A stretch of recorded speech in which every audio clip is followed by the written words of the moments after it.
اوف لوحده. طيب ازاي بنعمل حركه؟ انت من المفترض بتعمل ايزومتريك كونتراكشن لعضلات الكتف الجانبي مثلا من 30 ل 60 ثانيه باقصى قوه عندك. ولو هناخد مثال انا ممكن هعملها زي ما انا دلوقتي على الحيطه، ولكن هقاوم نفسي بالحيطه يعني. واللي ما يعرفش يعني ايه ايزومتريك كونتراكشن، ده ان انت بتثبت وضع كتفك ولكن او بتشغل عضلات كتفك وهي ثابته بدون ما تتحرك، بتشغل عضله في وضع الثبات اختصارا يعني.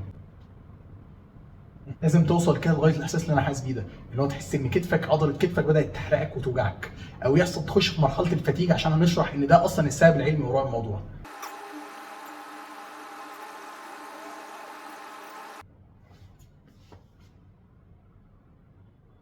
اوف لوحده حرفيا من غير ما احرك اي حاجه. طيب عايزين نعرف السبب العلمي اللي بيخلي دراعك يترفع لوحده كده. اولا الحركه دي عباره عن تعويض من الابر تراب او الترابيس من فوق وعضله اسمها الليفيتور اسكابيلي، ودي بالمناسبه من العضلات المساعده لحركه الكتف. فاللي بيتم ان الجهاز العصبي في الجسم بيخلي لا اراديا العضلات دي تشتغل كتعويض اثر الاجهاد اللي انت عملته في عضلات الكتف عندك.